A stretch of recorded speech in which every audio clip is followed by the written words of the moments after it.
여러분 안녕하세요. 요즘 교회가 어디로 가고 있는지 또 내 신앙은 괜찮은 건지 이런 생각 혹시 해보셨나요? 많은 교회가 공동체성이 약해지고 세대 간 단절도 있고 좀 방향을 잃은 배 같다는 느낌 저만 받는 건 아닌 것 같아요. 네, 그래서 오늘 저희는 히브리서 12장 1절에서 3절 말씀을 좀 깊이 보려고 합니다. 이 혼란 속에서 우리가 붙잡아야 할 분명한 기준, 그게 뭘까? 바로 믿음의 주요, 또 온전하게 하시는 이인 예수를 바라보자. 이 메시지인데요. 맞습니다. 여기서 바라본다는 게요. 그냥 예수님 얼굴 잠깐 생각하는 그런 게 아니에요. 원어를 보면 다른 모든 것에서 아예 시선을 딱 돌려서 오직 한 분에게만 딱 집중하는 거. 그런 시선 전환을 의미하거든요. 아, 시선 전환이요. 그러니까 의식적으로 마음, 생각, 그 모든 선택의 중심을 예수님께 딱 고정시키는 거군요. 네, 바로 그거죠. 의식적인 행위. 그렇군요. 그럼 구체적으로 어떻게 예수님께 시선을 고정할 수 있을까요? 설교에서도 몇 가지 방법을 이야기했는데요. 첫 번째가 예수님의 성품을 배우고 따라가는 훈련이라고요? 네. 예를 들면 이런 거죠. 예수님이 억울한 상황에서도 그냥 침묵하셨던 모습. 또 약한 사람들 절대 그냥 지나치지 않으셨던 그 마음. 그리고 자격 없는 우리를 위해서 죽기까지 하신 그 사랑. 이런 걸 기억하면서 거창한 거 아니더라도 그냥 일상에서 작은 순종 하나씩 해보는 거예요. 그게 시작이죠. 아, 작은 순종부터요. 그리고 두 번째는 결정의 순간마다 예수님 뜻을 구하는 태도라고 했어요.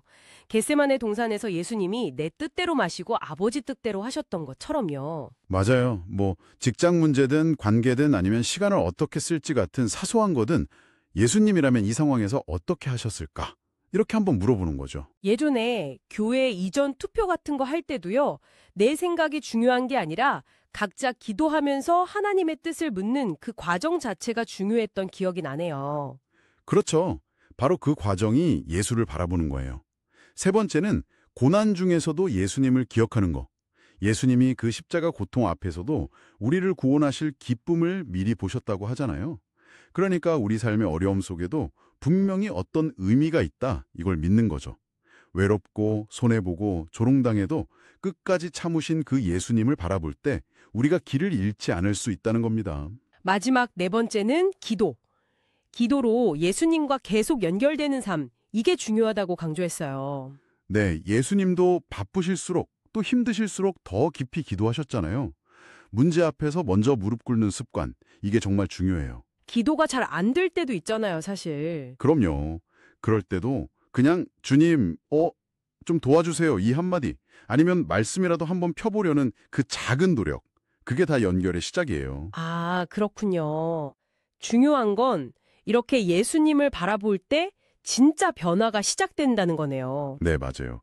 그게 핵심입니다. 예수님의 마음이 우리 안에 들어오기 시작하면 포기하고 싶을 때 인내하게 되고 상처받았을 땐 그 사랑으로 좀 녹아내리고요. 방향을 잃었을 땐 다시 내 부르심, 소명을 발견하게 되는 거죠. 삶의 기준 자체가 달라지는 경험이에요. 그런데 히브리서 12장 1절 보면 예수님만 바라보라고 하지 않고 두 가지를 더 이야기하잖아요. 네네. 그릇마치 둘러싼 허다한 증인들을 기억하고 또 모든 무거운 것과 얽매이게 쉬운 죄를 벗어버리라고요. 맞아요. 먼저 그 허다한 증인들. 이분들은 우리보다 앞서서 믿음의 길을 걸었던 선배들이죠. 노아, 아브라함, 모세 같은 분들. 완벽하진 않았지만 결국 끝까지 믿음의 경주를 완주했잖아요.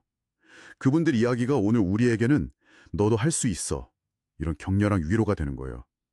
괜히 옆 사람이랑 비교하면서 힘 빠지지 말고 이 믿음의 선배들을 보면서 용기를 얻으라는 거죠. 아, 비교 대신 믿음의 선배들을요. 그리고 믿음의 좋은 유산에 붙들어야 한다는 지적도 있었어요.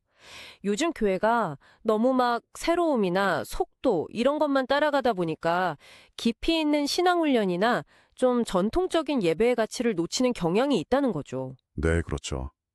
편리한 영상 예배, 짧게 요약된 메시지, 아니면 뭔가 감각적인 분위기, 이런 건 좋은데 그러다 보면 정작 기도하고 말씀 앞에 조용히 머무는 시간이 줄어들 수 있다는 거예요. 우리는 그냥 관람객이 아니라 믿음의 경주를 직접 뛰는 선수잖아요. 맞아요. 선수죠. 네. 그리고 이 경주를 제대로 뛰려면 반드시 벗어버려야 할 것들이 있어요. 첫 번째는 모든 무거운 것. 이건 뭐 죄는 아닌데 신앙의 발걸음을 무겁게 만드는 것들이요. 예를 들면 어떤 걸까요? 예를 들어 너무 많은 교회 행사. 근데 본질은 좀 잃어버린. 아니면 겉으로 보이는 성과에만 너무 집중하는 사역. 기도 없이 그냥 열심만 남은 모습. 이런 것들이요. 겉보기엔 막 분주하고 좋아 보여도 사실은 우리 영혼을 지치게 하고 하나님께 집중 못하게 만들 수 있거든요. 아, 그렇네요. 짐이 될 수 있군요. 그리고 더 심각한 건 역시 얽매이기 쉬운 죄겠죠. 그렇습니다. 이게 진짜 문제죠. 우리가 너무 쉽게 반복하고 또 스스로 합리화하는 죄들. 에이, 이 정도는 괜찮아 싶은 작은 거짓말. 마음속에 계속 품고 있는 미움, 음란한 생각들, 탐욕, 아니면 끊임없이 남과 비교하는 거. 또 반대로 자기를 막 비하하는 거.